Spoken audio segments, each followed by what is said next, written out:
Assalamualaikum warahmatullahi wabarakatuh. Kembali lagi bersama saya, Dr. Isa Akbar Prawijaya, spesialis penyakit dalam. Dan jangan lupa, salam sehat, bahagia, dan panjang umur.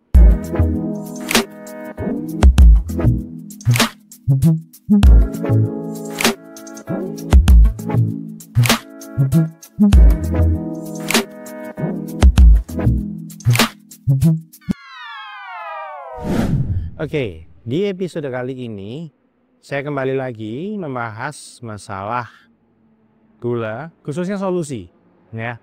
Cuman hari ini, episode ini kita membahas masalah intermittent fasting. Apa itu?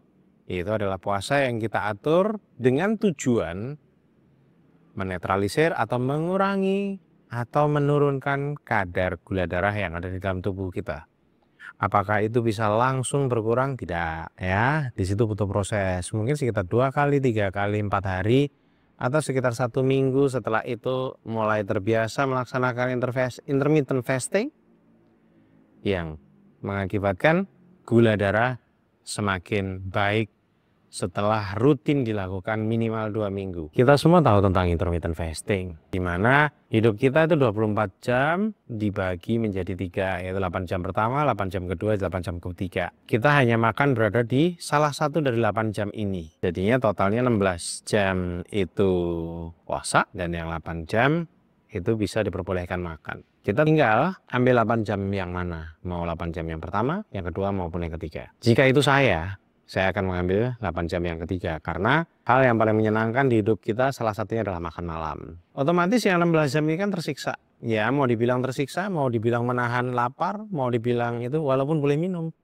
Tidak boleh minum manis, tapi minumnya air putih.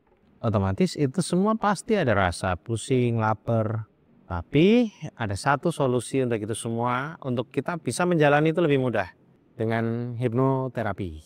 Ya.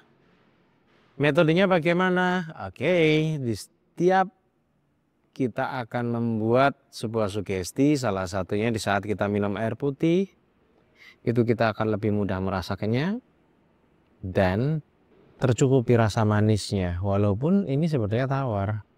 Nah, itu bisa disetting dengan hipnoterapi, itu salah satu tekniknya. Tapi masih banyak teknik yang bisa dimainkan di tengah-tengah hipnoterapi itu. Jadi bagi siapapun yang membutuhkan bantuan untuk dilakukan hipnoterapi, ya teknikalnya salah satunya adalah kita minum air putih, itu berasa lebih ada rasa manisnya di lidah.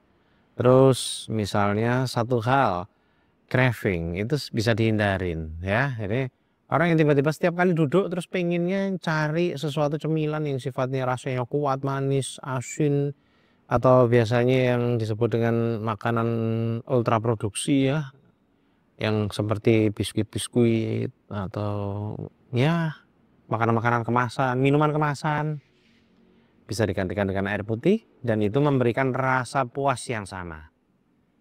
Itu salah satu teknikalnya, ya.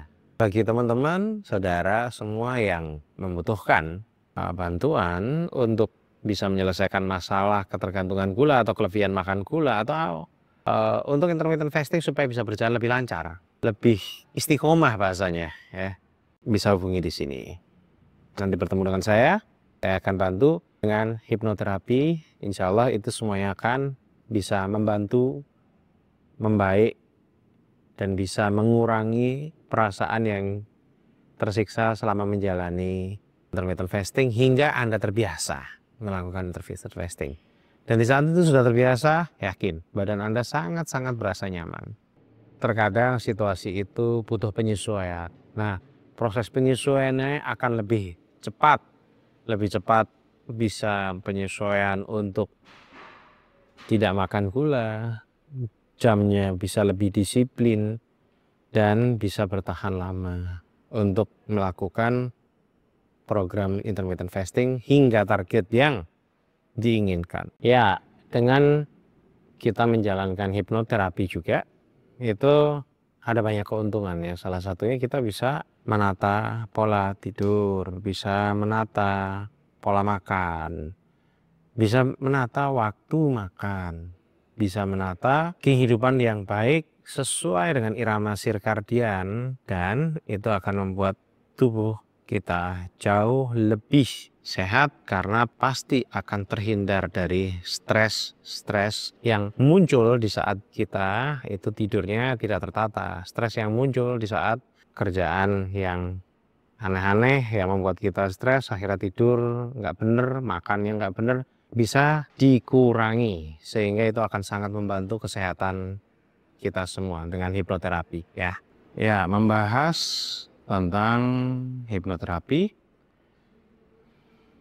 yang kita hubungkan tentang bagaimana mengatur gula. Kita akan bisa memangkas kebiasaan-kebiasaan buruk. Dalam bahasan ini kita tahu semua ketergantungan gula salah satunya adalah bisa craving, akhirnya malah bisa begadang karena mood swing. Begitu malam minum gula, nongkrong sama teman-teman akhirnya begadang, irama sirkadian yang ngaco semuanya, akhirnya jam tidurnya juga kacau. Nah, dengan adanya hipnoterapi, ini salah satu solusi yang cukup menarik, solusi yang saya bilang salah satu one of the best, salah satu yang terbaik ya, untuk bisa mengatur itu semua.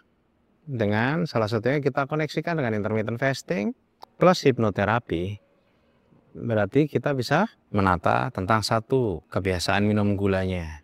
Ya, kita ganti dengan air putih. Dengan itu sudah pasti kita akan jadi yang lebih sehat. Yang kedua, masalah pola makan yang ngawur, craving, dan sebagainya.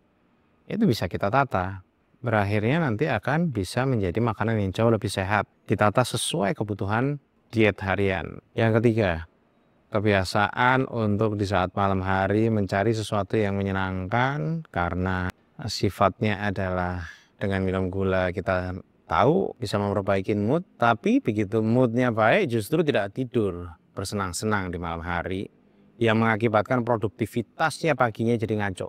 Kita bisa tata itu juga salah satunya ya, dengan memperbaiki alarm tidur sesuai dengan irama sirkadian orang normal. Yang keempat, salah satu tantangan terbesar kita dengan hipnoterapi, otomatis kita akan membuat program kesehatan itu jauh lebih mudah kita jalani. Salah satunya kita sangkutkan dengan intermittent fasting. Itu pasti lebih mudah dengan hipnoterapi dibandingkan dengan intermittent fasting secara mandiri. Kemungkinan drop outnya ya, tiba-tiba di tengah-tengah malah emosi, capek, akhirnya malah rusak semua. Kemungkinan istiqomahnya ya, yang tiba-tiba menjalani tiba-tiba putus di tengah jalan, terus putus asa, wes acak-acakan lagi hidupnya. Itu semua dengan hipnoterapi otomatis jauh lebih mudah daripada tanpa hipnoterapi, atau istilahnya lebih mudah dengan hipnoterapi dibanding dengan puasa yang sifatnya mandiri atau intermittent fasting atau terapi ketergantungan gula yang sifatnya mandiri. Jadi buat teman-teman, saudara semua yang membutuhkan bantuan untuk menyelesaikan masalah tentang ketergantungan gula, bisa hubungi saya di DM, langsung kita balas. Oke, sampai di sini episode kali ini. Ikuti episode-episode berikutnya, karena di episode berikutnya saya akan membahas tentang kecanduan rokok. Karena ini tidak kalah menariknya dan tidak kalah mengganggu kesehatannya. Sampai bertemu lagi, dan saya Dr. Isa Akbar Prawijoyo, spesialis penyakit dalam. Salam sehat, bahagia, dan panjang umur. Assalamualaikum warahmatullahi wabarakatuh.